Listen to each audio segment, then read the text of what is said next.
ہمارا بچہ نیک نہیں ہے، ہمارا بچہ ہم سے تمیز سے بات نہیں کرتا، ہمارا بچہ ہم سے اخلاق سے بات کرتا، میری بیٹی میرے قابو میں نہیں ہے، مائیں پریشان ہیں۔ آپ کی بیٹی اگر اللہ کے قابو میں نہیں ہے تو پھر آپ کے قابو میں بولو نہیں ہو سکتا۔ آپ نے اس کو اللہ سکھانا ہے۔ ہم ماں باپ کا احترام ماں باپ کی وجہ سے نہیں کرتے، کس کی وجہ سے کرتے ہیں؟ اللہ کی وجہ سے۔ ایک بزرگ تھے، وہ یہ تابعین میں سے تھے، بہت بڑے محدث۔ پہلے زمانے میں جب کسی کے پاس حدیث کا علم ہوتا تھا نا، پوری دنیا سے لوگ آتے تھے ان کے پاس، ان کی محفل لگی ہوتی تھی، پوری دنیا سے لوگ آتے تھے ان کے پاس۔ ٹائم بتائیں کیا ہو رہا ہے؟ اچھا میں بس سمیٹتا ہوں اس کو، بیان کو جلدی سے۔ پوری دنیا سے نا لوگ آیا کرتے تھے ان کے پاس حدیث سیکھنے کے لیے، ہزاروں کا مجمع لگا ہوا ہے۔ ان کی ماں آتی، ان کو ڈانٹ کے کہتی کہ تم یہاں بیٹھے ہوئے ہو، مرغیاں بھوکی پھر رہی ہیں، چل اٹھ جا کے مرغیوں کو دانا ڈال۔ وہ اپنا پورا لیکچر چھوڑتے، بڑے بڑے محدثین بیٹھے ہوئے ہیں، بڑے بڑے علماء بیٹھے ہوئے ہیں، وہ لیکچر چھوڑ کے جا کے مرغیوں کو دانا ڈال کے آتے، اور جہاں سے لیکچر چھوڑا تھا وہیں سے شروع کر دیتے۔ ایک دن ایک شاگرد نے کہا کہ حضرت اتنے بڑے بڑے لوگ آئے ہوئے ہیں آپ کے پاس، مرغیاں ان سے زیادہ اہم ہیں؟ مرغیوں کی اہمیت آپ کے دل میں ہم سے زیادہ ہے، سبق چھوڑ کے آپ چلے جاتے ہیں۔ انہوں نے کہا خدا کی قسم مرغیوں کی اہمیت نہیں ہے، میری بوڑھی ماں مجھے حکم دیتی ہے جس پیغمبر کی حدیث میں تمہیں پڑھا رہا ہوں اسی پیغمبر نے اللہ کے بعد سب سے بڑا حق کس کا بتایا ہے؟ ماں۔ سمجھ میں نہیں آ رہی؟ میرا خیال ہے دیکھو اپنے آپ کو اور اپنے بچوں کو اگر انسان بنانا، دیکھو انسان کے علاوہ کے بچے دنیا میں بہت ہیں، آپ انسلٹ نہ محسوس کریں بھائی، جب کوئی انسان کا بچہ نہیں ہوتا تو اس کو ہم کیا کہتے ہیں؟ نہیں جانور، اتنا کامن لفظ نہ یوز کیا کریں آپ، کیا بولتے ہیں ہم اس کو؟ دیکھو اب زبردست بات کی، انسان کو انسان کا بچہ بنانے کے لیے آپ کو سوسائٹی میں اللہ کو بولو گھر کے ماحول کو انسانوں والا ماحول بنانے کے لیے گھر میں اللہ کرنا پڑے گا۔ ابھی ہم نے اللہ کو کیا کر دیا ہے؟ یہ صرف اللہ کے پاس موٹیویشن ہے، ایک مہینہ میں بھوکا پیاسا رکھ لیتا ہے۔ ہمارے ایک استاذ نے بتایا کہ میں نے اپنے والد کے روزانہ پاؤں دبایا کرتا تھا 15 منٹ، ابا کہہ دیتے تھے بس، میں بھی کہہ دیتا تھا بس۔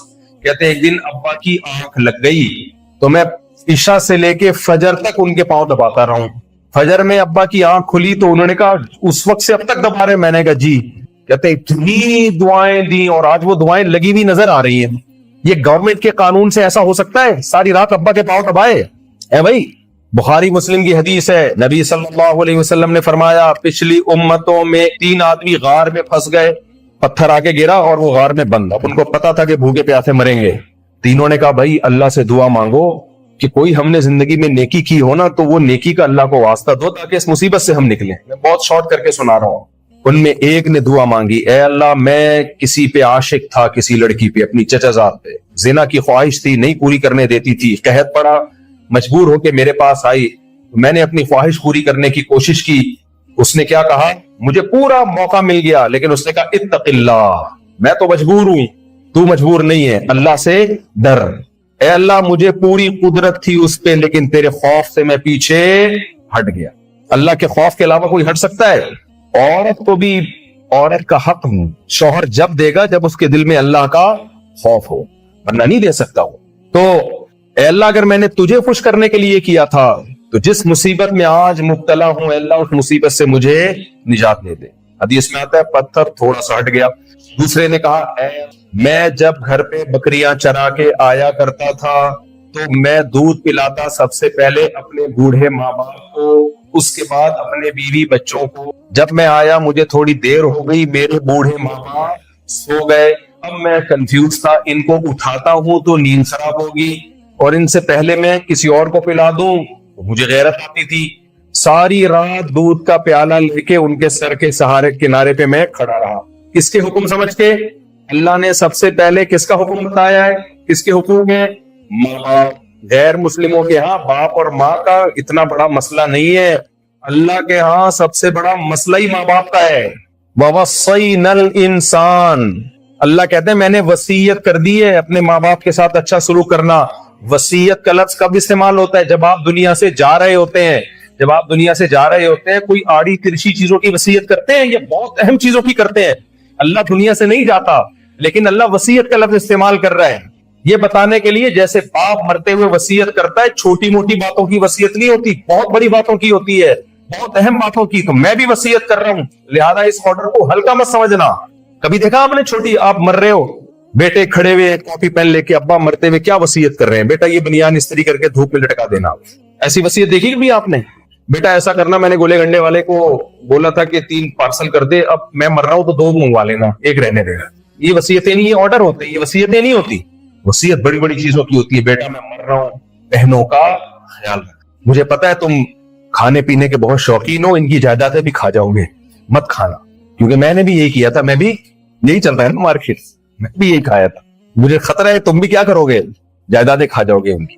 تو نبی صلی اللہ علیہ وسلم نے فرمایا, وہ کہتا ہے اے اللہ میں نے ساری رات کھڑا رہا ماں باپ کے سامنے, اللہم ان کنت فعلت ذلک ابتغاء وجہک, اے اللہ اگر تجھے خوش کرنے کے لیے کیا, یہ کام ماں باپ کو خوش کرنے کے لیے نہیں ہو سکتا, اتنی ایفرٹس یہ کس کے لیے ہوتی ہے؟ 1 مہینہ اللہ کے لیے روزہ رکھا جا سکتا ہے, ابا اما کے لیے نہیں رکھا جا سکتا. آپ کے ابا بولے 1 مہینہ بھوکا رہے, نہیں ہو سکتا. اللہ کہے گا تو ہو جاتا ہے بھائی, ہو رہا ہے لوگ رکھنے. میں تو یہاں حیران ہوں, 9:30 بجے مغرب پوری میں گیا, تم لوگ رمضان میں کیا کرتے تھے؟ ایک آدمی نے پوچھا عاشورہ کا 1 روزہ رکھ سکتے ہیں؟ میں نے کہا ادھر 1 روزہ بھی 2 کے برابر ہے بھائی. کراچی میں ایسے 2 روزے ہو جائیں جو جس طرح کے آپ کے چل گئے.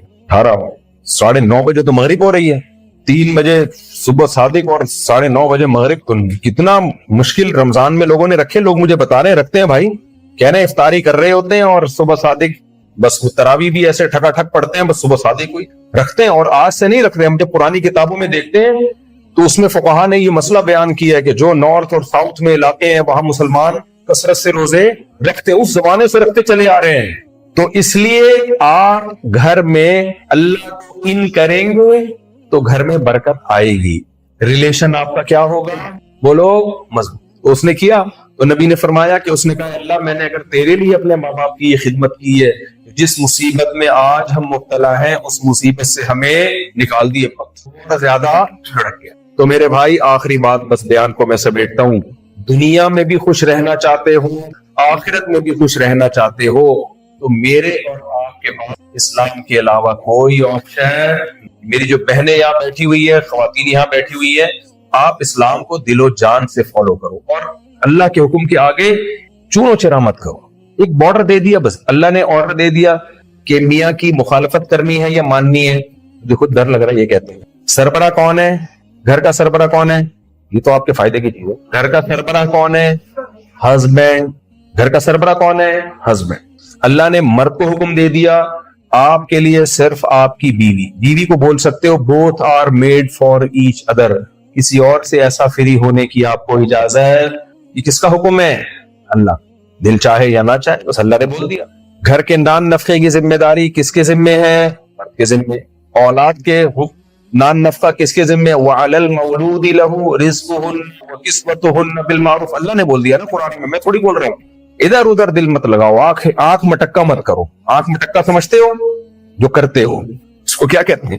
یوں سمجھو کہ جتنی عورتیں میری بیوی کے علاوہ ہیں سب پتھر ہیں, میرا ان سے کوئی لینا دینا. لوگ کہتے ہیں ہم سے بدنظری نہیں چھوٹتی, یہ ایک دفعہ فرض کر لو, ہے ہی نہیں میرے لیے, ہے ہی نہیں. حضرت حکیم اختر صاحب رحمہ اللہ تعالیٰ ایک مثال دیا کرتے تھے کہ جو کہتے ہیں نا ہم سے نظر کی حفاظت نہیں ہوتی.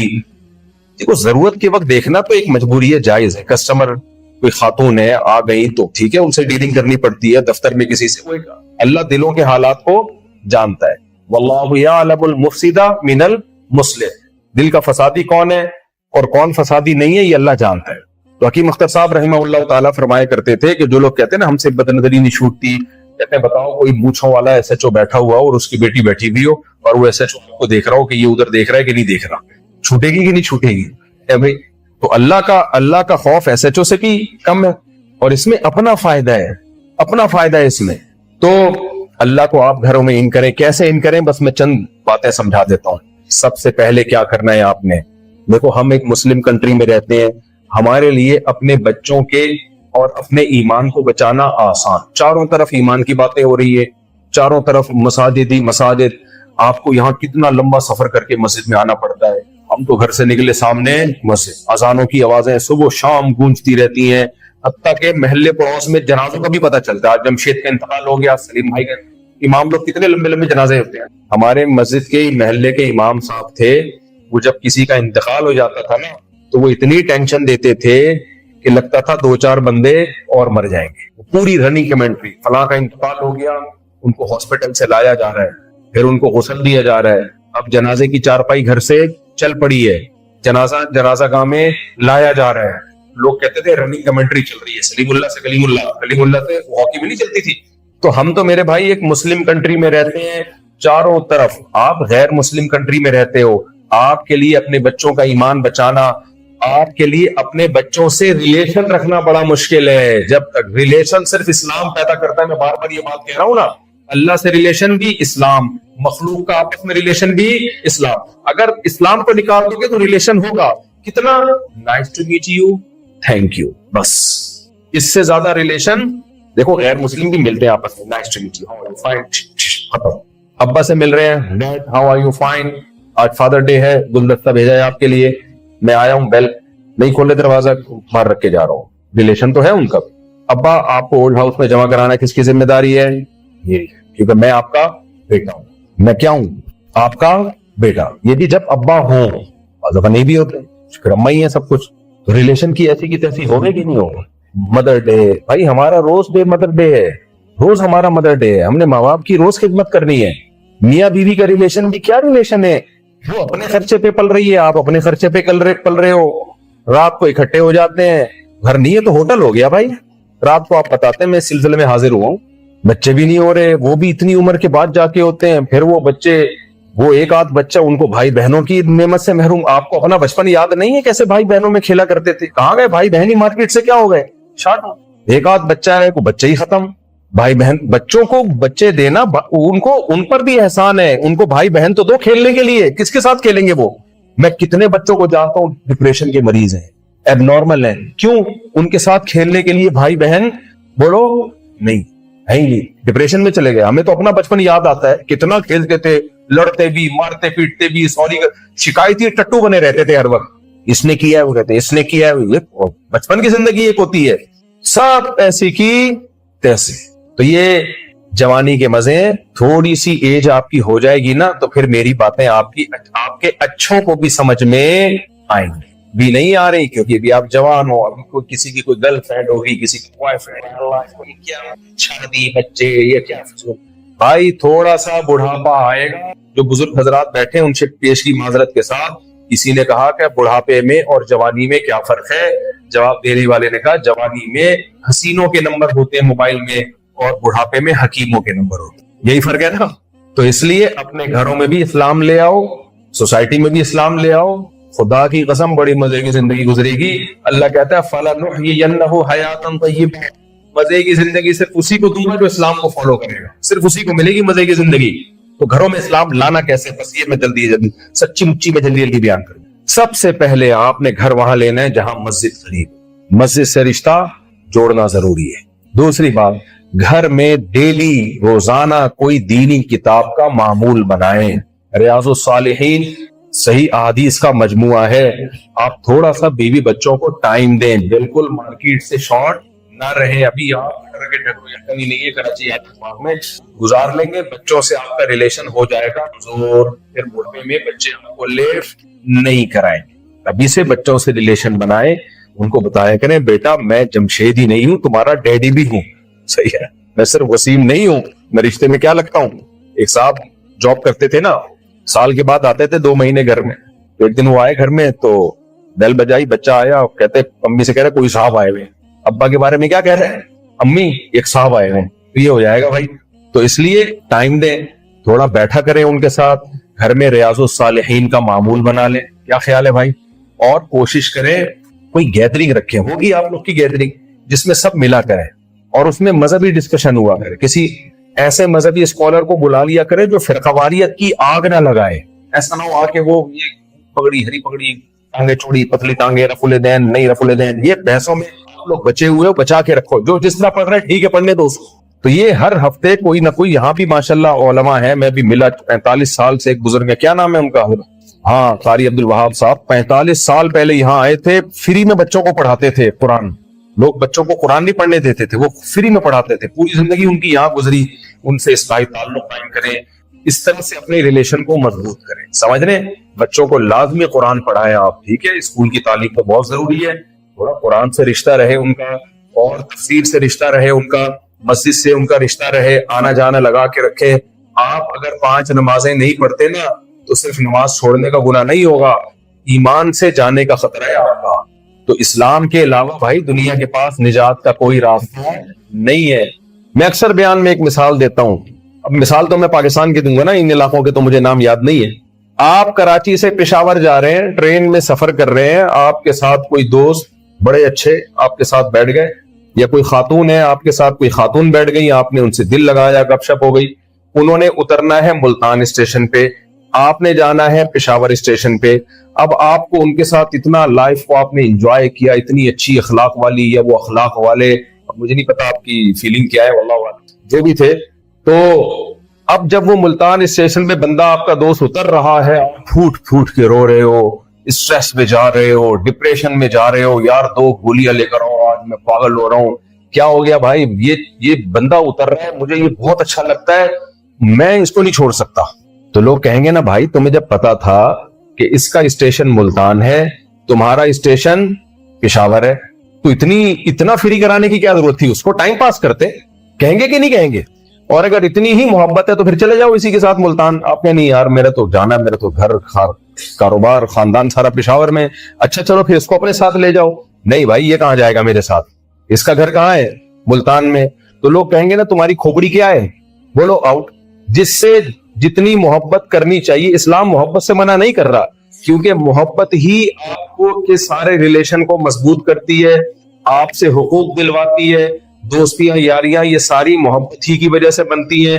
اگر ہمارے دل میں پیسے کی ذرا سی بھی محبت نہ ہو تو ہم پیسہ کمائیں گے کیا، نہیں کمائیں گے، خود بھی برباد ہوں گے، آئندہ آنے والی نسلوں کو بھی برباد کریں گے۔ تو دولت کی محبت بھی ٹھیک، عزت کی محبت بھی ٹھیک، شہرت کی محبت بھی ٹھیک، یہ سب نیچرل ہے، انسان اپنی تعریف سن کے خوش ہوتا ہے۔ جو بہت نیک لوگ ہوتے ہیں نا، جب ان کے سامنے تو کہتے ہیں نہیں ہمیں تو کوئی خوشی نہیں ہو رہی، یہ جھوٹ بول رہے ہوتے ہیں، اندر اندر سے ان کے لڈو پھوٹ رہے ہوتے ہیں، اندر اندر سے کیا ہوتا ہے، لڈو پھوٹ رہے ہوتے ہیں، یار اور تھوڑی سی اور مکھن لگا کے تعریف۔ یہ سب چیزیں نیچرل ہیں۔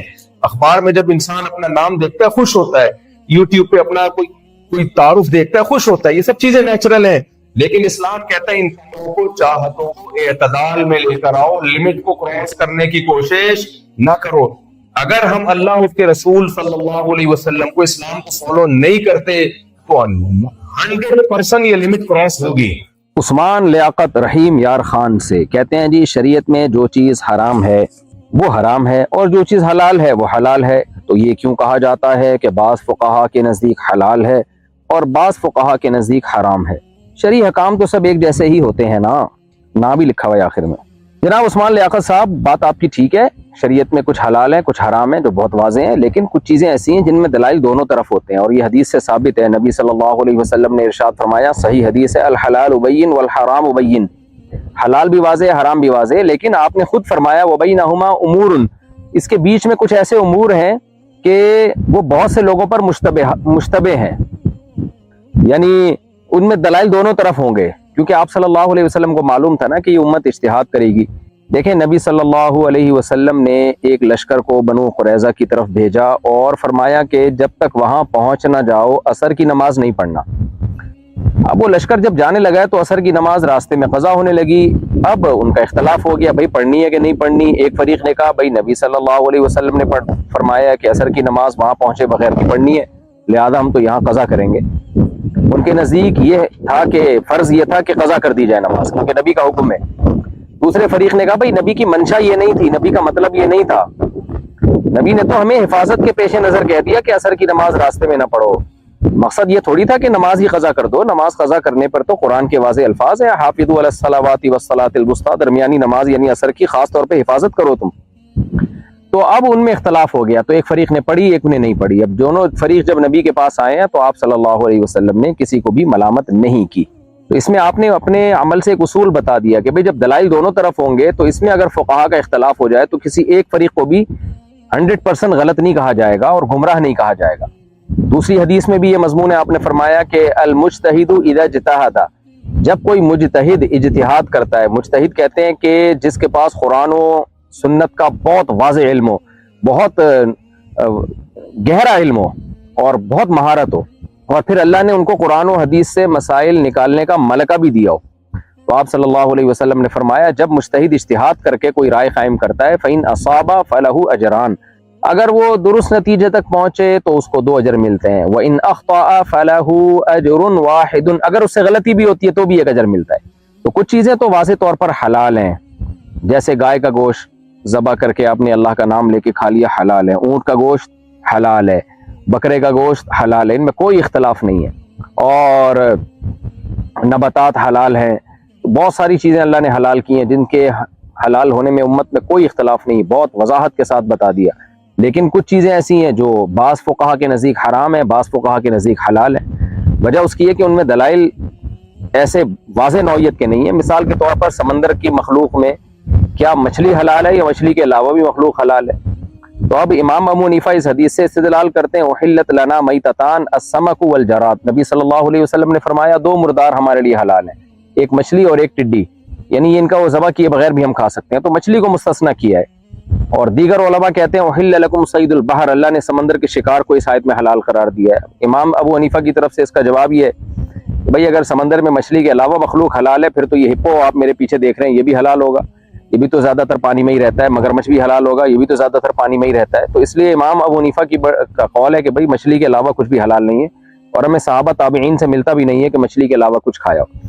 دیگر ائمہ کہتے ہیں کہ نہیں بھائی ہمیں جو ہے وہ قرآن میں جب یہ ہے کہ سمندر کا شکار حلال ہے تو حلال ہے، تو امام صاحب کہتے ہیں اس شکار سے مچھلی مراد ہے۔ بہرحال اب اس میں لمبی چوڑی بحث ہے، تو اب جب دلائل دونوں طرف ہوتے ہیں تو پھر یہی ہے کہ آپ کو جس فقیہ پر زیادہ اعتماد ہو اس کی رائے پر عمل کریں، اور بہتر یہی ہے کہ جو طریقہ صدیوں سے چلا آ رہا ہے کہ ایک فقہ کو فالو کریں، یا تو فقہ ابو حنیفہ کو فالو کریں یا فقہ شافعی کو فالو کریں یا فقہ مالکیہ کو یا فقہ حنبلی کو، اس لیے کہ چاروں فقہ مدون ہیں، لیکن جب کریں تو پھر ایک کو پراپر کریں۔ ایسا نہیں کہ ایک جگہ جھینگا کھانے کے لیے شافعی بن گئے اور بغیر ولی کے لڑکی سے نکاح کرنے کے لیے حنفی بن گئے، یہ پھر دین کے ساتھ تماشا ہے۔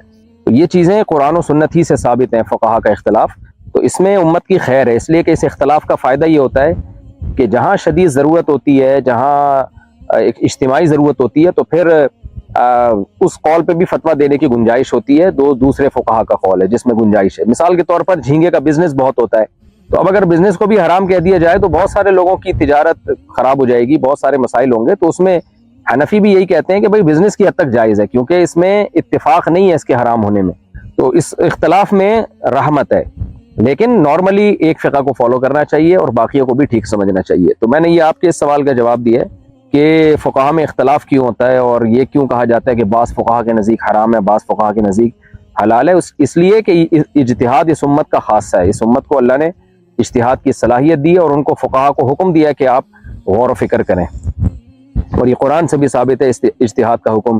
لَعَلِمَهُ الَّذِينَ يَسْتَنبِطُونَهُ مِنْهُمْ کہ اللہ فرماتے ہیں جب کوئی بھی خبر تمہارے پاس آئے، چاہے وہ قرآن و سنت کی خبر ہو یا کوئی بھی کسی بھی شعبے کی خبر ہو، تو ماہرین کو دو تاکہ وہ اس کی ڈیپتھ میں جا کے اس کا مطلب نکال کے لائیں تمہارے سامنے۔ اچھا جی، اگر کسی عورت کو ضرورت کی وجہ سے باہر، یہ ہپو بہت نالائق طریقے سے بات کرتا ہے، یہ کیسے گدھے کی طرح چیخ رہا ہے۔ اگر کسی عورت کو ضرورت کی وجہ سے باہر جانا پڑے اور اس کے پاس اتنے پیسے نہ ہوں کہ وہ پرائیویٹ رکشہ کرا کے جا سکے، تو وہ بس میں یا ایسے رکشے میں سفر کر سکتی ہے جس میں اور لوگ بھی بیٹھے ہوئے ہوتے ہوں، جبکہ اس میں نہ چاہتے ہوئے بھی مردوں سے ہاتھ وغیرہ ٹچ ہو جاتے ہیں کیونکہ اس میں رش بہت ہوتا ہے۔ ایسی صورت میں عورت کیا کرے؟ یہ تو کسی صورت میں جائز نہیں ہے کہ عورت کا جسم کسی غیر مرد سے ٹچ ہو، تو رکشے میں مردوں کے ساتھ بیٹھنا تو بالکل جسم ٹچ ہو رہا ہوتا ہے، یہ ناجائز ہے بالکل، تو اس کی کوئی گنجائش نہیں ہے۔ یہ صرف علاج کے طور پر جب لیڈی ڈاکٹر نہ مل رہی ہو، علاج ایک ایسی ضرورت ہے جس کے بغیر تو زندہ ہی نہیں رہ سکتے، ظاہر ہے پھر تو بہت شدید تکلیف ہوتی ہے، تو علاج معالجہ تو کیونکہ زندگی کا تعلق ہے نا اس سے، یا شدید بیماری بھی ایک طرح سے موت ہی کی صورت ہوتی ہے، تو ایسی صورت میں تو میل ڈاکٹر سے مجبوراً علاج کرانا پڑتا ہے، لیکن جس طرح بسوں میں مرد اور عورت چپک کے بیٹھے ہوئے ہوتے ہیں، رکشوں میں بیٹھے ہوئے ہوتے ہیں، اس کی کوئی گنجائش نہیں ہے، اس کا کوئی حل خواتین کو تلاش کرنا چاہیے، کوئی متبادل۔ کسی مسلمان کا غیر مسلم کے سامنے جھکنا کیسا ہے؟ کسی کے سامنے بھی جھکنا جائز نہیں اللہ کے سوا، خوب سمجھ لو، نہ مسلم نہ غیر مسلم۔ گلنار صاحبہ ممبئی سے، مفتی صاحب مجھے حدیثیں پڑھنے کا بہت شوق ہے، میرے پاس 3-4 حدیث کی کتابیں ہیں، آپ بھی کچھ اچھی حدیث کی کتابوں کے نام بتا دیں۔ ریاض الصالحین بہت بہترین کتاب ہے، علامہ نووی رحمہ تعالیٰ کی، وہ آپ خرید کے رکھ لیں، ترجمہ بھی اس کا لے لیں اگر عربی آپ کو نہیں آتی ہے۔ اور علامہ ذہبی کی بھی کتاب ہے کبیرہ گناہوں کے بارے میں، کہ انہوں نے صرف وہ احادیث جمع کی ہیں جو کبیرہ گناہوں سے متعلق ہیں، وہ بھی آپ لے سکتی ہیں، بہت اچھی کتاب ہے وہ بھی۔ مظہر علی چانڈیو سندھ: مفتی صاحب میرے گھر میں میری بات کوئی نہیں مانتا۔ ابے کسی کے گھر میں کسی کی بات کوئی نہیں مانتا آج کل بھائی صاحب، میں ان کو سمجھاتا ہوں لیکن وہ میری بات نہیں مانتے اور ہمیشہ نقصان اٹھاتے ہیں، لیکن نقصان اٹھانے کے بعد بھی میری بات نہیں مانتے۔ کوئی بات نہیں، آپ اپنا کام سے کام رکھیں، جب نہیں مان رہے تو چھوڑ دیں، آپ کیوں ٹینشن لے رہے ہو بھائی؟ باہر کے ملک میں اسائلم لے کر پیسے کمانا جائز ہے یا نہیں؟ دیکھو پیسے اسائلم سے نہیں کمائے جا سکتے، پیسے تو جاب کر کے کماتے ہیں، اگر وہ جاب درست ہے تو پیسے بھی جائز ہیں، جاب صحیح نہیں ہے تو پیسے بھی ناجائز ہیں۔ شراب بیچنے کی جاب کر رہے ہو تو ناجائز ہے، اور اگر حلال کام کی جاب کر رہے ہو تو جائز ہے۔ باقی اسائلم لینا، اگر جھوٹ بول کے اسائلم لیا ہے تو اس کا گناہ بہرحال ہوگا۔ بہت سے لوگ یہ کر رہے ہوتے ہیں، وہاں جاتے ہیں جھوٹ بوٹ بنا لیتے ہیں کہ ہمیں یہ فائرنگ ہوئی تھی ہمارے اوپر، بعض لوگ تو فیک فائرنگ بھی کرواتے ہیں اپنے اوپر، تو یہ سب ناجائز ہے، دھوکے میں آتا ہے۔ نبی صلی اللہ علیہ وسلم نے فرمایا جو دھوکہ دے وہ ہم میں سے نہیں ہے، اس کو چاہیے اپنے آپ کو مسلمانوں کی فہرست سے باہر نکال دے، اسلام اور مسلمانوں کو بدنام نہ کرے۔ جو لوگ غیر اللہ کو پکارتے ہیں ان کے بارے میں یہ کہا جا سکتا ہے کہ وہ آیتوں کا انکار کرتے ہیں، جیسے کہ قرآن میں غیر اللہ کو پکارنا منع ہے، لیکن یہ لوگ پھر بھی قبروں کو پکارتے ہیں، کیا یہ قرآن کی آیات کا انکار تو نہیں ہوا؟ بالکل 100% انکار ہوا۔ جیسے جو لوگ یہ کہتے ہیں نبی صلی اللہ علیہ وسلم کو کلی علم الغیب تھا، سب کچھ کا علم تھا، ما کانا وما یکون، تو حضرت عائشہ فرماتی ہیں رضی اللہ عنہا، صحیح حدیث ہے کہ اس نے اللہ کی کتاب کا انکار کیا، کیونکہ اللہ قرآن میں کہتے ہیں کہ غیب کا علم اللہ کے سوا کسی کو نہیں ہے۔ تو ایسے ہی جو قبروں کو پکارے، غیر اللہ کو پکارے دعاؤں میں، تو وہ چاہے 100 دفعہ زبان سے کہے کہ میں قرآن کو مانتا ہوں، لیکن حقیقت میں وہ قرآن کا منکر ہے، کیونکہ قرآن تو شروع ہی یہاں سے ہو رہا ہے، ایاک نعبد و ایاک نستعین، اے اللہ ہم تیری ہی عبادت کرتے ہیں اور تجھ ہی سے مدد طلب کرتے ہیں۔ یہی کا لفظ اللہ نے لگایا ہے کہ تیرے علاوہ کسی سے نہ مدد مانگیں گے اور نہ جو ہے تیرے سوا کسی کو پکاریں گے۔ میرا ایک کلپ آج کل چل رہا ہے جس میں میں نے یہ کہا کہ نبی صلی اللہ علیہ وسلم کو بھی اللہ نے اختیارات نہیں دیے، یعنی اسباب سے ہٹ کے اختیارات، اور پیغمبر کو پکارنا بھی دعاؤں میں جائز نہیں ہے۔ اتنے لوگوں نے نیگیٹو کمنٹس کیے ہوئے کہ ان لوگوں کی قسمت میں نبی کی تعظیم ہے ہی نہیں، ان لوگوں کو کبھی توفیق ہی نہیں ملتی کہ نبی سے محبت کی بات کریں، ایسی فضول باتیں۔ بھائی نبی سے محبت کا تقاضا یہ ہے کہ آپ عقیدہ توحید پر قائم رہیں۔ ہمارے نبی صلی اللہ علیہ وسلم تو توحید سکھانے آئے تھے، توحید کے علمبردار تھے، اور آپ نے ایسی توحید زندہ کی، آپ نے فرمایا کہ شیطان مایوس ہو گیا کہ جزیرہ عرب میں اس کی عبادت ہو، یعنی شرک پھیلے جزیرہ عرب میں۔ تو آج یہی وجہ ہے کہ سعودی عرب میں آپ دیکھیں کہ شرک نہیں ملے گا آپ کو۔ تو سید الانبیاء صلی اللہ علیہ وسلم، سرور کائنات صلی اللہ علیہ وسلم سے جو حقیقی محبت کرے گا وہ توحید کا قائل ہوگا، اور باقی نبی سے محبت کا تقاضا یہ ہے کہ آپ صلی اللہ علیہ وسلم پر کثرت سے آپ پر درود پڑھا جائے، آپ کی تعلیمات کو فالو کیا جائے، اللہ تعالیٰ سے آپ کے حوض کوثر سے اور دست مبارک سے پانی پینے کی سعادت مانگی جائے، آپ کی شفاعت مانگی جائے۔ یہ چیزیں ہیں پیغمبر کی محبت میں۔ آپ نے پیغمبر کے محبت میں وہ کام کر لیا جو عیسائیوں نے حضرت عیسیٰ ابن مریم کی محبت میں کیا، کہ حضرت عیسیٰ ابن مریم کو معاذ اللہ کا بیٹا بنا ڈالا، یا یہ کہ ان کو مختار کل مشکل کشا بنا ڈالا، ان سے دعائیں بھی مانگتے ہیں وہ، تو یہ تو نبی کی محبت کا لیبل ہوگا، یہ نبی کی محبت نہیں ہے بھائی۔ میں عالم بننا چاہتا ہوں لیکن میرے گھر والے اجازت نہیں دیتے، میں کیا کروں؟ وہ کچھ اور پڑھانا چاہتے ہیں۔ دیکھو اگر آپ کے گھر والوں کو کمانے کی پرابلم ہے اور آپ کما رہے ہیں، یا آپ کما سکتے ہیں فیوچر میں، بوڑھے ماں باپ کا سہارا بنیں گے، اکلوتے ہیں، تو پھر تو آپ ماں باپ کی بات مانیں، کیونکہ ظاہر عالم بننے کے بعد بہت سو کے پاس سورس آف انکم نہیں ہوتی، وہ غربت میں ہی گزارا کرنا پڑتا ہے۔ میجورٹی کی تو علماء کی بیچاروں کی یہی حالت ہے، پھر بھی لوگ صبح شام علماء کو برا بلا کہتے رہتے ہیں، یہ مولوی ایسے مولوی ایسے۔ کبھی آؤ مدرسوں میں خوشبو لگا کے تو ہم آپ کو دکھائیں گے مولوی کتنی کم تنخواہوں میں کتنی کتابیں بچوں کو پڑھا رہے ہوتے ہیں، اور آپ کی یونیورسٹیوں میں ایک گھنٹے کے پروفیسر کتنے پیسے لے رہے ہوتے ہیں۔ میں ایسے ٹیچروں کو جانتا ہوں 25-30 سال سے مدرسوں میں پڑھا رہے ہیں، کتنی محنت کر رہے ہیں، ان بیچاروں کی حالت دیکھو جا کے۔ لیکن یہ کہ ہاں ظاہر ہے 2 نمبر مولوی بھی ہوتے ہیں، وہ پھر حرام طریقے سے کما رہے ہوتے ہیں، میں ان کی بات نہیں کر رہا، لیکن 1 نمبر بھی ہوتے ہیں۔ تو عام طور پر مولانا جو صحیح مولانا ہے ان بیچاروں وہ اکثر غریب ہی ہوتے ہیں، اور بہت کم لوگ ہوتے ہیں جن کے تکے لگ جاتے ہیں اور کاروبار چل جاتے ہیں ان کے، یا یہ کہ وہ پہلے سے ہی باپ دادا سے ہی مالدار ہوتے ہیں، یا وراثت ان کو مالدار بنا دیتی ہے۔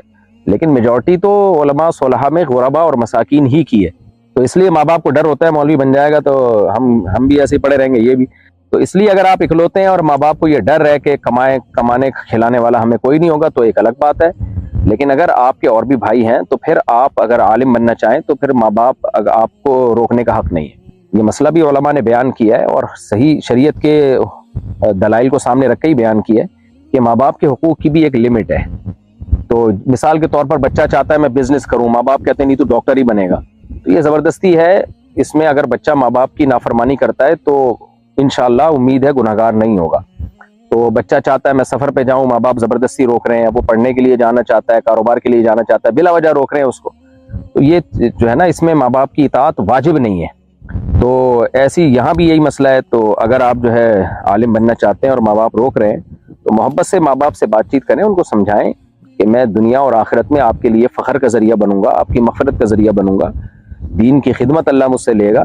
محبت سے ان کو سمجھائیں, بدتمیزی بد کلامی نہ کریں, تو بن سکتے ہیں آپ اگر اس تفصیل کے بعد جو میں نے بتائی ہے. عبد الرحمن صاحب ملتان سے, میں پہلے بہت گالیاں دیتا تھا کیونکہ میرے دوست ایسے ہی تھے, لیکن پھر میں نے توبہ کی اور گالیاں دینا چھوڑ دی. اب میں حافظ قرآن ہوں, سبحان اللہ, اور پابندی سے نماز بھی پڑھتا ہوں اور والدین کی خدمت بھی کرتا ہوں, لیکن مجھے کہیں ٹھوکر لگتی ہے تو میرے منہ سے فوراً گالی نکل جاتی ہے, لیکن میں کسی کو دیتا نہیں ہوں, یعنی اپنے پاس سنبھال کے رکھی ہوئی ہیں وہ گالیاں, کبھی کبھار نکل جاتی ہیں.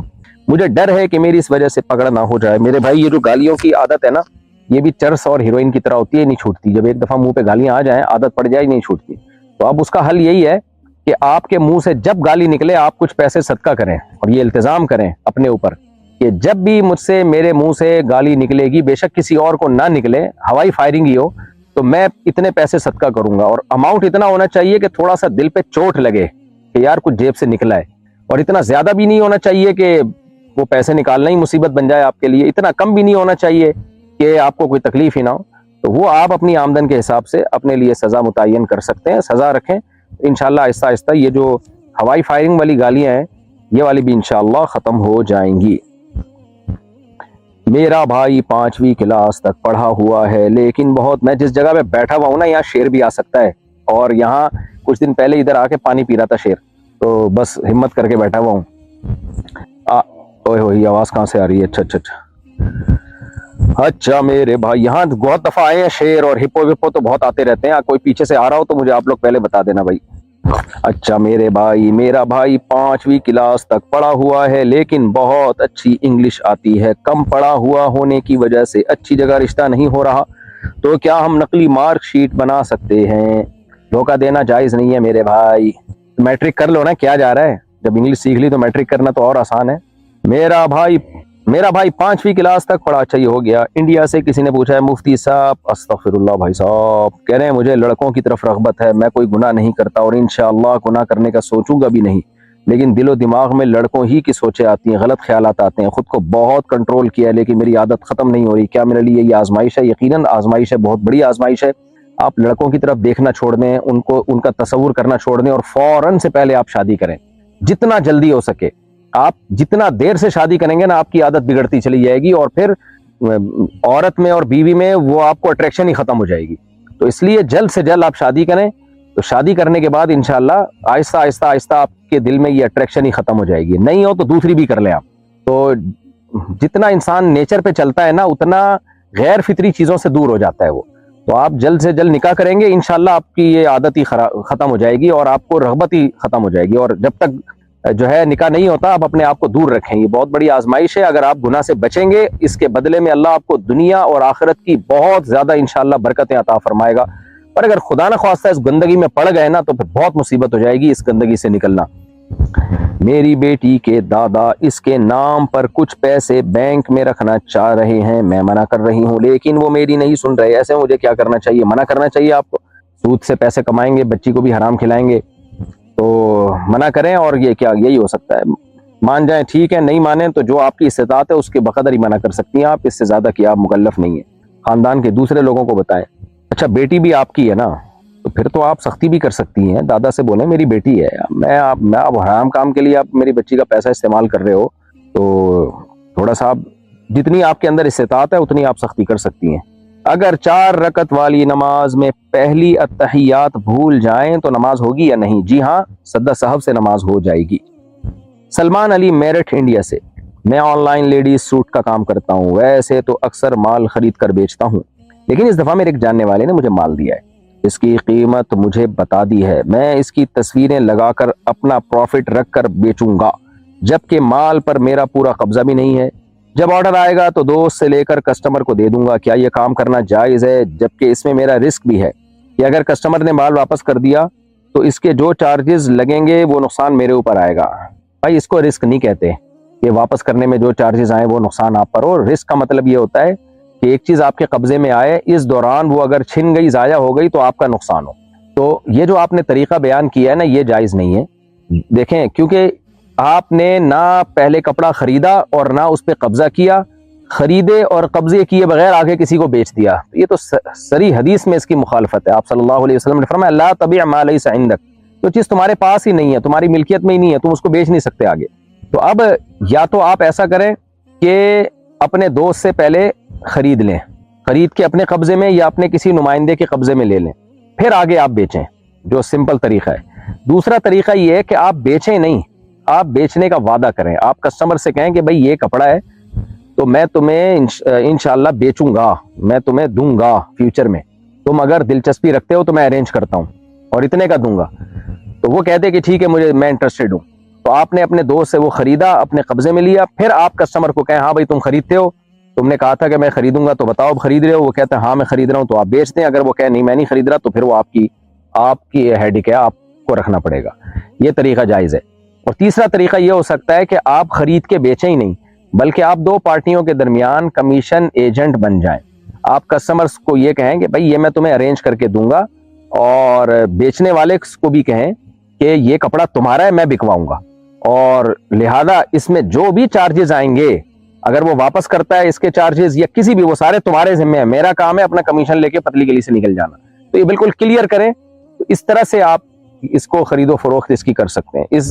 تو اس تیسری صورت میں کیا ہوگا کہ جس نے بیچا ہے نا، تو اگر ڈیلیوری کے دوران کوئی نقصان ہو گیا تو بیچنے والے کا نقصان ہوگا، کیونکہ آپ صرف کمیشن ایجنٹ ہیں۔ تو آپ یہ بیچنے والے کو بتائیں گے بھائی صاحب یہ تمہارا نقصان کہلائے گا اگر اس دوران چیز ضائع ہو گئی، تو اس کو کلیئر کر کے اس طریقے سے آپ بیچ سکتے ہیں۔ ادروائز جو طریقہ آپ نے اختیار کیا ہے وہ جائز نہیں ہے، اور آج کل بہت سے لوگ یہ ایک غلط طریقے سے خرید و فروخت کر رہے ہیں۔ بنگال سے کسی نے پوچھا ہے، میں ایک باز کا بچہ اپنے گھر لے آیا تھا، باز نہیں ہوتا جو شاہین، فیلکن، اسے کچھ دنوں کے بعد آزاد کرنا تھا لیکن وہ پنجرے میں مر گیا اور میں نے اسے دفنا دیا، کیا اللہ مجھے معاف کر دے گا؟ میں بس اس کو آزاد کر دیتا، لیکن میں چاہتا تھا کہ اسے اس کے ماحول میں پہنچا دوں، اور اس دوران وہ مر گیا۔ کوئی بات نہیں، آپ کی نیت اچھی تھی، آپ مر گیا تو مر گیا، یہاں بندے مر رہے ہیں بھائی یہاں، تو کوئی مسئلہ نہیں ہے، آپ نے کوئی جان کے نہیں مارا اس کو۔ بیوی کو پیٹنے کے بعد بھی اگر وہ نماز نہیں پڑھتی تو کیا نکاح باقی رہے گا؟ بھائی بیوی کو کون پیٹتا ہے بھائی؟ آپ بیوی کو محبت سے سمجھائیں، نماز پڑھ لیا کرو، پڑھ لے ٹھیک ہے، نہیں پڑھے تو اب کیا کر سکتے ہو اس زمانے میں آپ، باقی نکاح کا اس سے تعلق نہیں ہے، نکاح نہیں ٹوٹتا اس سے۔ کیا عورت ناپاکی کی حالت میں فون یا کسی اور ڈیوائس پر قرآن پڑھ سکتی ہے؟ نہیں جی، ناپاکی کی حالت یعنی مینسز کی جو حالت ہے اس میں عورت کے لیے زبان سے تلاوت جائز نہیں ہے، اس طرح مرد کے لیے بھی حالت جنابت میں زبان سے تلاوت جائز نہیں ہے۔ انتخاب عالم انڈیا سے، معراج کی رات نبی کریم صلی اللہ علیہ وسلم نے بہت سے انبیاء کی امامت کی جبکہ وہ سارے انبیاء دنیا چھوڑ کر جا چکے تھے، یہ کیسے ہوا؟ اللہ تعالیٰ کو یہ قدرت ہے کہ اللہ تعالیٰ جو ہے انبیاء کی ارواح کو جمع کر دیں، تو اللہ تعالیٰ نے تمام انبیاء کی روحوں کو بیت المقدس میں جمع کر دیا، اور نبی صلی اللہ علیہ وسلم نے ان کی امامت کی اسی دنیا میں جاگتی حالت میں، تو یہ اللہ کے لیے پاسبل ہے۔ اشکال جب ہوتا ہے جب ہم کہتے ہیں کہ وہ ان انبیاء نے خود یہ کام کیا ہے، یہ کسی انسان نے یہ کام کیا ہے، یہ تو اللہ سب کچھ کر سکتا ہے۔ باقی اس میں حکمت تھی تاکہ نبی صلی اللہ علیہ وسلم کی فضیلت تمام پیغمبروں پر ثابت کی جا سکے، کیونکہ نماز سب سے بڑی عبادت ہے اور نماز میں سب سے اہم مقام ہے مصلی امام کا، تو اللہ تعالیٰ نے نبی صلی اللہ علیہ وسلم کی امامت میں تمام پیغمبروں کو نماز پڑھوائی تاکہ نبی کی عملی طور پر فضیلت ثابت ہو جائے کہ دیکھو جب نماز ہوگی تو امام تمام پیغمبروں کے سید الانبیاء محمد صلی اللہ علیہ وسلم ہی ہوں گے، تو اللہ نے پریکٹیکلی یہ کروا کے دکھایا تاکہ آپ صلی اللہ علیہ وسلم کی فضیلت پر مہر لگ جائے۔ جس مقروض کے پاس قرض ادا کرنے کے لیے ذاتی گھر کا بھی آپشن نہیں ہے تو وہ قرض ادا کیسے کرے؟ کوئی وسائل بھی نہیں ہے اس کے پاس، تو بیٹھا رہے پھر آرام سے۔ لیا کیوں تھا بھائی جب ادا کرنے کی گنجائش ہی نہیں تھی؟ قرض لیا کیوں تھا؟ باقی یہ ہے کہ اب یہ ہے کہ کوشش کرتا رہے, اللہ سے دعا مانگتا رہے, یہی ہوگا. لا یکلف اللہ نفسا الا وسعہا, جتنی استطاعت ہو اللہ اس سے زیادہ کسی کو مکلف بناتے نہیں ہیں. لیکن یہ تو سوال ہوگا نا کہ جب ہے ہی نہیں تو قرضہ لیا کیوں تھا بھائی؟ ہاں لیا تھا, اس کے بعد کسی حادثے میں پیسے ہلاک ہو گئے تو ایک الگ بات ہے. مفتی صاحب میں انڈیا سے ہوں, میرے اسکول کی ٹائمنگ 9:30 سے 3:30 تک ہے, تو میں ظہر کی نماز کیسے ادا کروں؟ ہندو اسکول ہے, وہاں الاؤ بھی نہیں کریں گے, اور یہاں عصر کی اذان 4:30 پر ہو جاتی ہے, تو میں ظہر 3:30 کے بعد پڑھ لوں؟ دیکھیں 4:30 پہ اگر اثر ہوتی ہے تو ظہر آپ 3:30 کے بعد پڑھ سکتے ہیں بالکل, لیکن ظہر کی نماز جو ہے نا مثل اول سے پہلے پڑھ لینی چاہیے. مثل اول کا مطلب یہ ہے کہ جو عصر کا وقت جو جس کو ہم شافعی وقت سے تعبیر کرتے ہیں, جو اول وقت ہے عصر کا, جس میں ہر چیز کا سایہ ایک مثل ہوتا ہے, احتیاط اسی میں ہے کہ ظہر اس سے پہلے بہر صورت پڑھ لی جائے. تو آپ دیکھیں کہ ظہر کس وقت شروع ہو رہی ہے, تو اس سے پہلے عصر کا ٹائم کس وقت شروع ہو رہا ہے, جو مثل اول والا عصر ہے, مثل اول والی عصر ہے.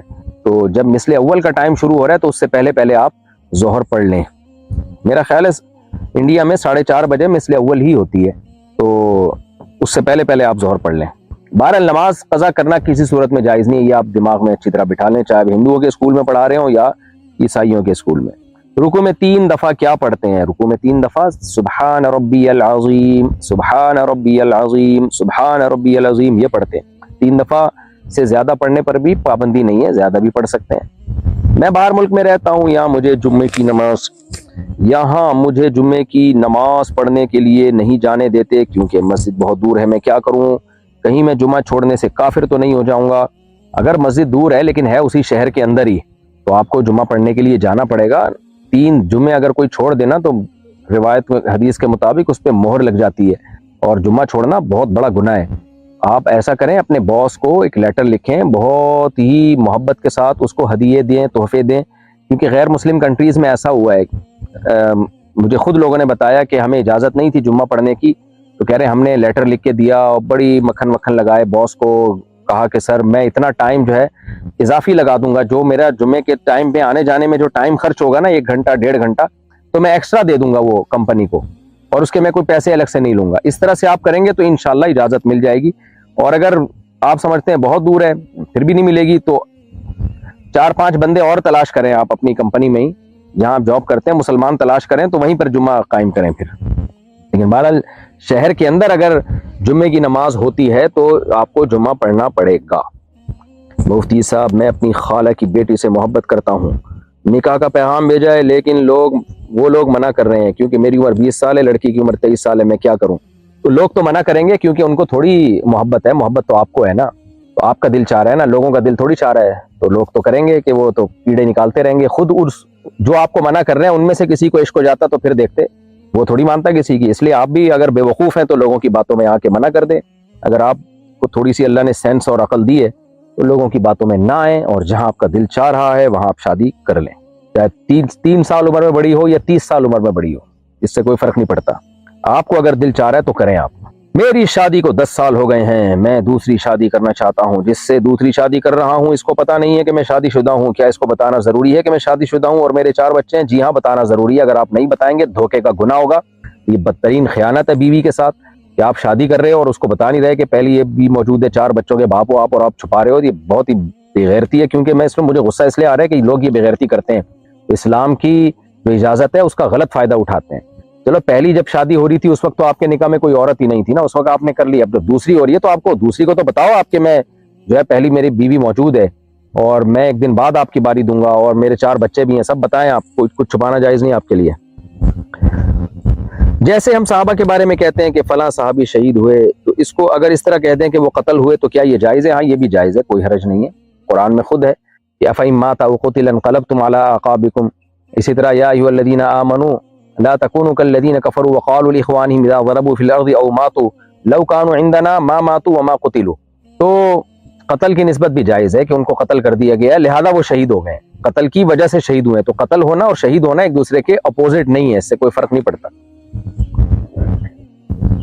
البتہ شہید کے لیے شہید کا لفظ استعمال کرنا چاہیے, یعنی یوں کہہ دیں کہ وہ قتل ہو گئے اس کی وجہ سے وہ شہید ہیں, لقب اس کو شہید ہی کا دینا چاہیے جو اللہ نے اس کو ایک اعزاز دیا ہے. اچھا بھائی اگر کسی گناہ کو نہ کرنے کا اللہ سے وعدہ کیا ہو پھر اس گناہ کو کر لے تو کیا اس کی معافی ہو جائے گی؟ بہت بڑا جرم ہے، اللہ سے آپ نے ایگریمنٹ کیا تھا کہ میں یہ گناہ نہیں کروں گا، اسی ایگریمنٹ کی وجہ سے اللہ نے آپ کے وہ گناہ بھی معاف کیے، اب آپ وہ ایگریمنٹ توڑ رہے ہو، کتنی بڑی بری بات ہے کہ خدا سے کیے ہوئے ایگریمنٹ کو آپ توڑ رہے ہو۔ بہرحال اگر توڑ دیا تو یہ گناہ در گناہ ہو گیا، لیکن اب اس کا بھی حل یہی ہے کہ دوبارہ توبہ کریں، یہی حل ہے۔ تو دوبارہ اللہ سے ایگریمنٹ کریں اور دوبارہ سے نیت کریں کہ میں جو ہے اب گناہ نہیں کروں گا، کیونکہ اس کے علاوہ اب کوئی چارہ ہے نہیں۔ تو اللہ تعالیٰ معاف کرنے والا ہے، وہ 100 بار بھی کوئی توبہ کرے تو معاف کر دیتا ہے، لیکن توبہ توڑنے سے پہلے یہ بات سوچنی چاہیے کہ کر کیا رہے ہو، آپ اللہ سے کیے ہوئے ایگریمنٹ کو آپ توڑ رہے ہو۔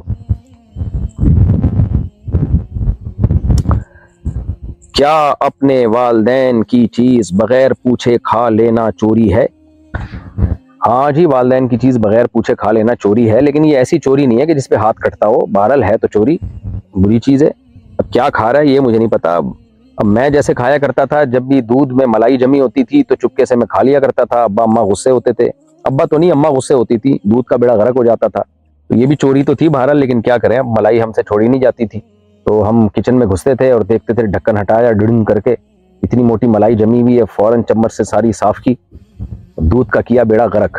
وہ دن اب بھی یاد آتے ہیں۔ بہرحال کوئی ترغیبی کام نہیں ہے، نہیں کرنا چاہیے یہ، پھر پٹتے بھی تھے الحمدللہ، تو لیکن بہرحال چوری یہ نہیں کرنی چاہیے۔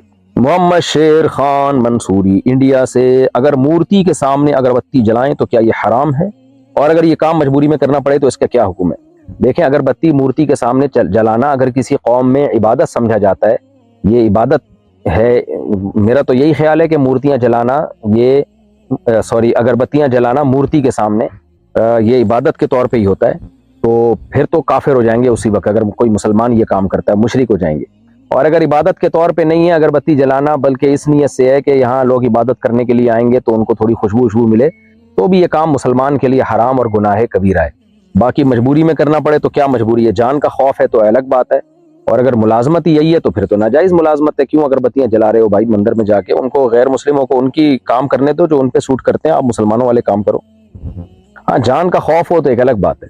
کیا شوہر کے اوپر بیوی کا ضروری نان نفقہ واجب ہے، یا جیسے وہ خود کھاتا پہنتا ہو وہی بیوی کو پہنانا کھلانا ضروری ہے؟ کیونکہ اگر کہیں گے کہ ضروری نان نفقہ واجب ہے تو کنجوس شوہر اپنی بیویوں کو 2 وقت کا کھانا کھلا کر کہیں گے ہم نے اپنے فرائض پورے کر دیے۔ لیکن نبی صلی اللہ علیہ وسلم نے فرمایا اپنی بیوی کو وہ پہناؤ جیسا تم خود پہنتے ہو، یعنی جس اسٹینڈرڈ کے کپڑے خود پہنتے ہو وہ کھلاؤ جو تم خود کھاتے ہو۔ کیا مطلب؟ جس اسٹینڈرڈ کی خوراک تمہاری ہے وہی خوراک بیوی کی بھی ہونی چاہیے۔ تو یہ اخلاقیات ہیں، یہ نبی صلی اللہ علیہ وسلم نے بتائے ہیں۔ اسی طرح قرآن میں آتا ہے عاشروہن بالمعروف، اچھے طریقے سے بیویوں کے ساتھ پیش آؤ۔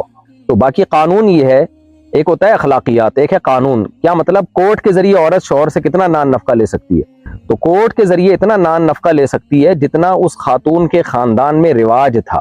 اگر وہ مالدار گھرانے کی خاتون تھی تو مالدار گھرانے کی خواتین کا اسٹینڈرڈ خوراک کا الگ ہوتا ہے، غریب گھرانے کی خواتین کا اسٹینڈرڈ الگ ہوتا ہے، تو اس میں مالدار اور غریب کے فرق کے لحاظ سے وہ نان نفقہ لے سکتی ہے۔ یہاں تک کہ اگر کوئی خاتون بہت اپر لیول کی فیملی سے ان کا تعلق تھا، کوئی بہت ہی مالدار تھی، ان کے گھر میں نوکر چاکر ہوتے ہیں، تو پھر علماء نے یہ بیان کیا ہے کہ پھر شوہر کے ذمہ بیوی کے نان نفقے میں نوکر کا انتظام بھی داخل ہے، کہ اس کو نوکر کا بھی انتظام کر کے دے اس کو۔ تو اس میں کوئی ایک لگا بندہ معیار نہیں ہے، لڑکی جس کے خاندان کا جو اسٹینڈرڈ تھا، جو لیونگ اسٹینڈرڈ تھا، وہ مینٹین رکھنا ضروری ہے، بشرطے کہ شوہر میں اس کی استطاعت بھی ہو۔ تو اس لیے اس میں یہ شوہر یہ کہہ دے کہ 2 ٹائم کا کھانا، تو 2 ٹائم کا تو آج کل کسی کے یہاں رواج ہی نہیں ہے، کم سے کم 6 ٹائم کا کھانا تو سبھی پھوڑ رہے ہوتے ہیں بیٹھ کے، نہیں تو 3 ٹائم کا تو ہوتا ہی ہے، ناشتہ، دوپہر کا کھانا، رات کا کھانا۔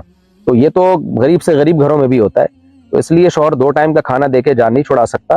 اس کو اخلاقیات کا تقاضا تو یہ ہے کہ جو اسٹینڈرڈ اس کا ہے وہی بیوی کو کا اسٹینڈرڈ دے، اور اگر یہ نہیں کر سکتا، کنجوس ہے، تو کم از کم اتنا پھر شرعاً اس پر واجب ہے کہ جو اس عورت کے جو لڑکی والے، یعنی جو ہے نا، جو اس کی بیوی کا جو میکا ہے، ان کا جو لیونگ اسٹینڈرڈ ہے اس اسٹینڈرڈ کو مینٹین رکھے کم از کم، یعنی، اور اس میں میرا خیال ہے 2 ٹائم کا کھانا کہیں بھی نہیں ہوتا، 3 ٹائم کا ہوتا ہے آج کل ہر جگہ، تو وہ دینا پڑے گا اس کو۔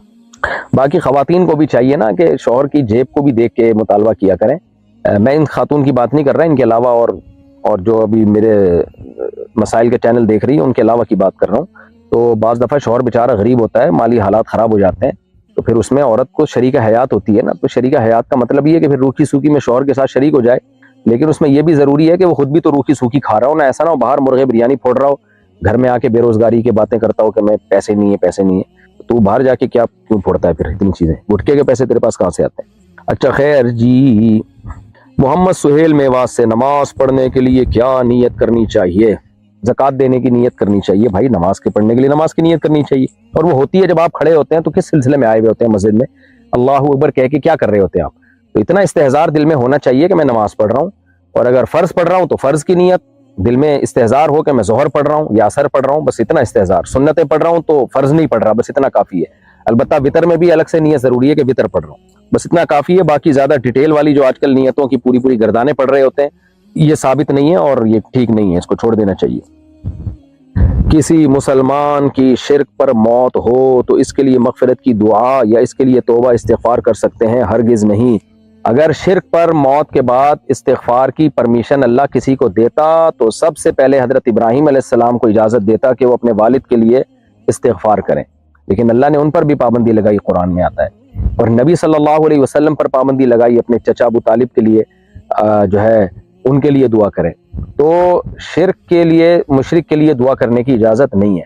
البتہ نبی صلی اللہ علیہ وسلم کے چچا ابو طالب نے چونکہ نبی صلی اللہ علیہ وسلم کی بے پناہ خدمت کی تھی اور بہت آپ کا ساتھ دیا تھا، اس لیے حدیث میں آتا ہے کہ نبی صلی اللہ علیہ وسلم کی شفاعت اتنی کام آئے گی قیامت کے دن کہ ان کو سب سے کم ترین عذاب دیا جائے گا۔ اللہ تعالی ہم سب کو عذاب سے محفوظ رکھے، لیکن بہرحال دعا کرنا استغفار کرنا یہ جائز نہیں ہے۔ مفتی صاحب میرے گھر والے کہتے ہیں کہ دیوبندی کافر ہیں کیونکہ وہ میلاد کو نہیں مانتے اور کہتے ہیں کہ ان کو چھوڑ دو، میں آپ کے بیانات سنتا ہوں چھپ چھپ کر